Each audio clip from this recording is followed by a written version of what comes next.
My fiancé told me, "Your family's issues aren't my burden," when my brother needed support. I replied, "You're completely right." Then, when her sister landed in jail, I echoed her exact words back. She called me cold-hearted while pleading for my help. I'm a 29-year-old guy, and I need to vent because I'm getting slammed with every insult imaginable right now. Truth is, I'm sleeping soundly. I've been with Sarah, 27, for 4 years, engaged for 6 months. She's always been strict about boundaries. Her go-to line? "Not my mess, not my problem." I'm fine with that. I'm pretty self-reliant too. My younger brother, Marco, 24, has hit a rough patch. Not drugs or anything wild, just a string of bad luck. He got laid off when his company downsized, his girlfriend bailed, and then his landlord sold the building, giving tenants 30 days to vacate. The guy was struggling. 3 weeks ago, Marco called me. He'd been sleeping in his car for a week, too stubborn to ask for help sooner.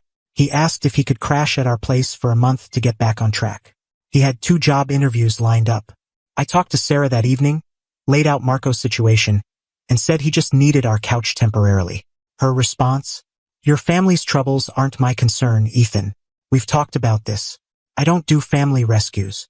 He's not asking you for anything, just me letting him stay on our couch. It's my home too." If Marco had managed his life better, he wouldn't be in this mess. His lack of foresight isn't my emergency. I was floored. He lost his job to layoffs. That's not bad planning. Everyone should have 6 months savings. That's basic adulting. Not everyone can swing that, Sarah. She scoffed. "Look, I'm not trying to be harsh, but I've worked hard for our life here. I don't want it thrown off by your brother's issues. If you want to help him, book him a hotel or something. But he's not staying here. A hotel for a month would cost thousands. Then that's the price of helping him. Your family, your issue, your cash. Here's the deal. Sarah earns well as a marketing manager. I do all right as a mechanic. We keep separate finances, splitting bills 50 to 50. The apartment lease has both our names." I looked at her for a long moment. "You're really making me choose between helping my brother and keeping the peace with you?" "I'm not making you choose. I'm setting my boundary. Your family's mess isn't my concern. If you can't respect that, maybe we should question if we're a good match." That stung, her threatening our relationship over my homeless brother. "You're absolutely right," I said, keeping my cool. "My family isn't your concern." She smiled, pecked my cheek. "I knew you'd get it. That's why I love you. You're so reasonable." I called Marco back. Couldn't let my little brother live in his car. I used my savings to cover 2 weeks at a budget motel. Cost me $1,400. Helped him move his stuff, bought him some groceries, and got him clothes for his interviews. Sarah found out when she saw my banking app open. I wasn't hiding it, just checking my balance. "You actually paid for a motel?" "My family, my issue, my cash. Just like you said." She seemed irritated but let it go. Marco aced one of his interviews. He started his new job the next week.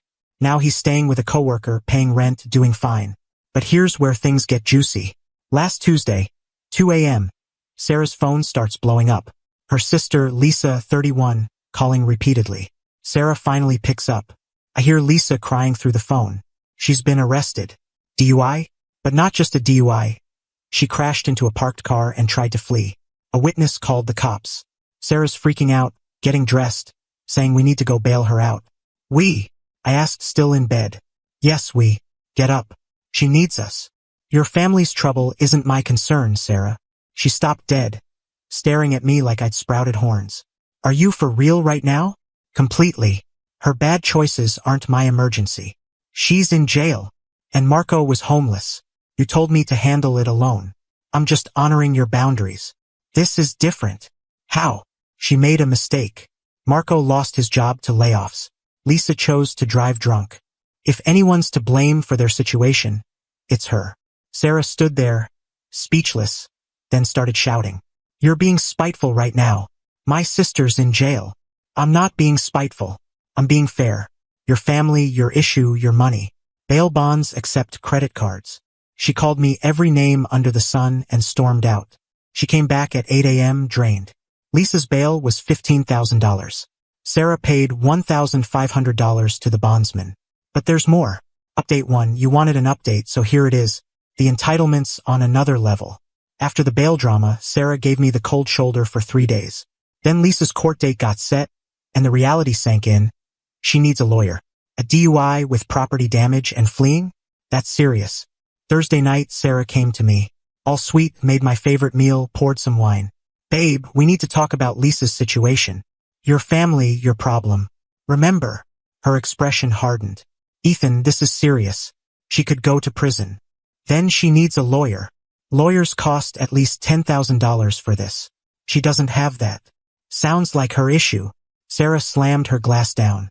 I can't afford it either, not after the bail. Maybe Lisa should have thought of that before driving drunk. You're being heartless. I'm using your exact reasoning. How's this heartless when it's what you said about Marco? She switched tactics. I know what I said about Marco was cold. But this is different. Lisa could lose her job, her place, everything. Marco did lose his job and place, and he didn't even break the law. Can you stop mentioning Marco? Can you stop being a hypocrite? Things got heated. She accused me of being vengeful, manipulative, uncaring about her family. I pulled up the voice memo I'd recorded of our talk about Marco. Yeah, I recorded it after she threatened our engagement. Seemed wise. Played it for her.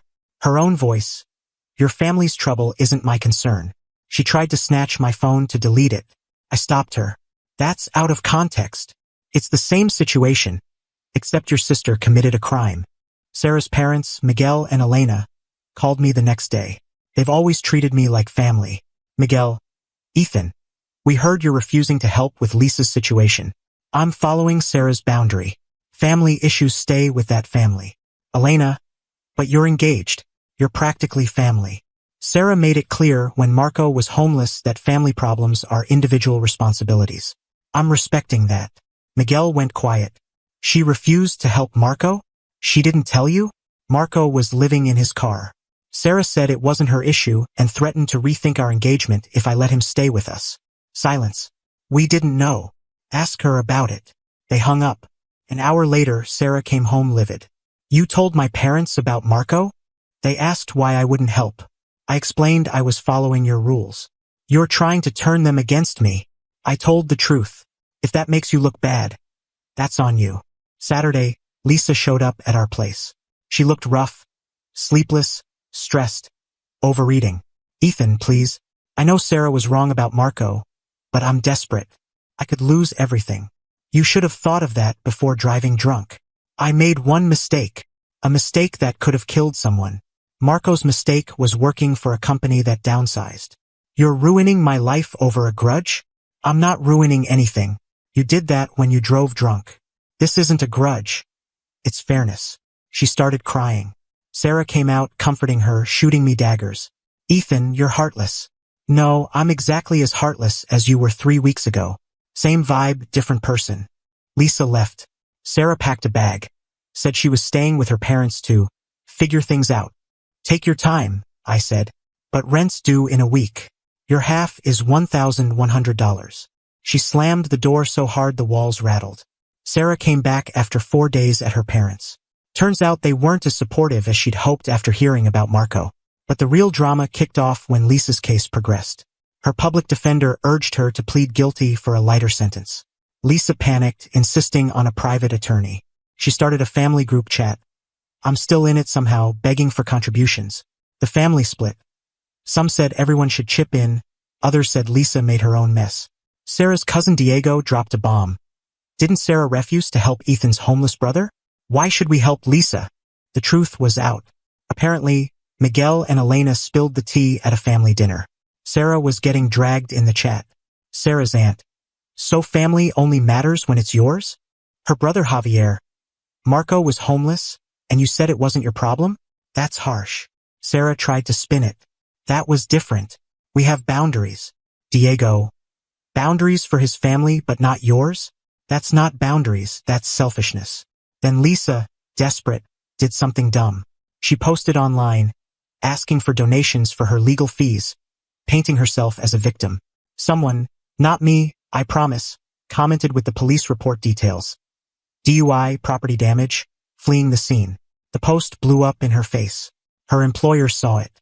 Fired her for breaching their social media and ethics policies. She worked for a charity. Sarah came home in tears. Lisa lost her job. Consequences. She's going to lose her apartment. Like Marco did. Stop bringing up Marco. Stop being a hypocrite. She threw a plate at the wall. I started recording on my phone. You're destroying my family. Lisa destroyed herself. I'm just not softening her fall. I'll never forgive you. You threatened to end our engagement over my homeless brother. Why should I care about your forgiveness? Then came the ultimatum. Help Lisa, or we're done. I laughed. Actually laughed. Sarah, we were done the moment you told me my brother living in his car wasn't your concern. I just stayed to see you face your own rules. You stayed for revenge. I stayed because I pay half the rent and don't break leases. But yeah, watching you deal with your own standards has been a perk. She moved out that night. For good. Yesterday, Lisa took a plea deal. 6-month license suspension, probation, community service, mandatory AA meetings, and $5,000 in fines and restitution.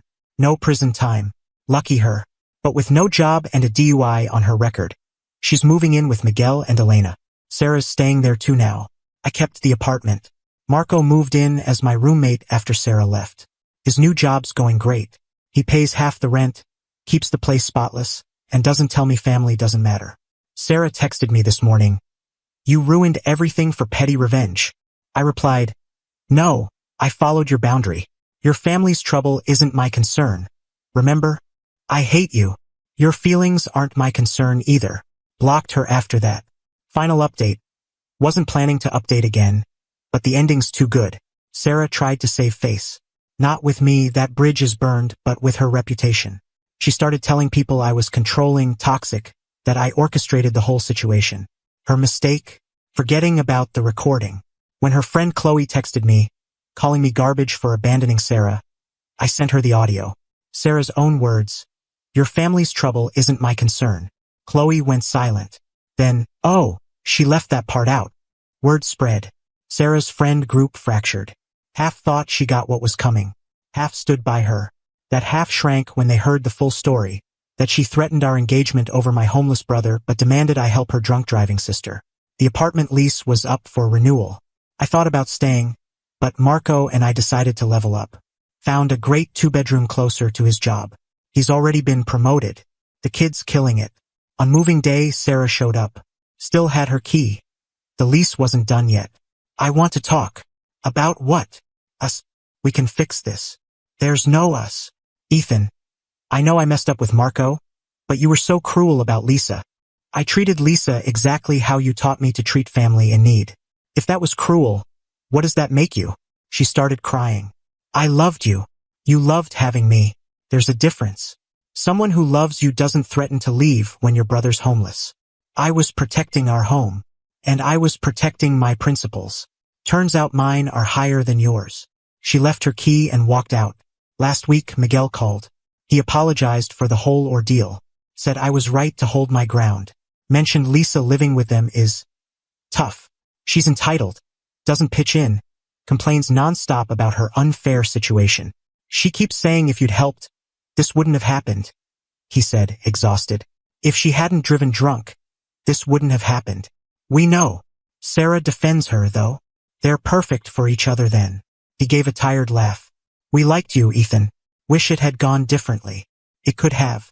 Sarah made her choice. Mutual friends say Sarah's on dating apps now.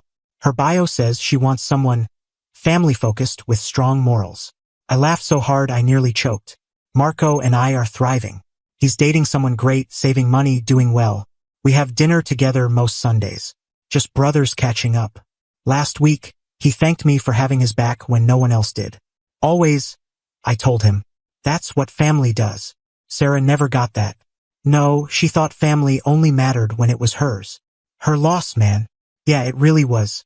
Looking back, Sarah did me a favor. She showed me her true self. Someone who preaches boundaries only when they suit her, who sees my family as expendable but hers as sacred, who uses ultimatums to control. The trash took itself out.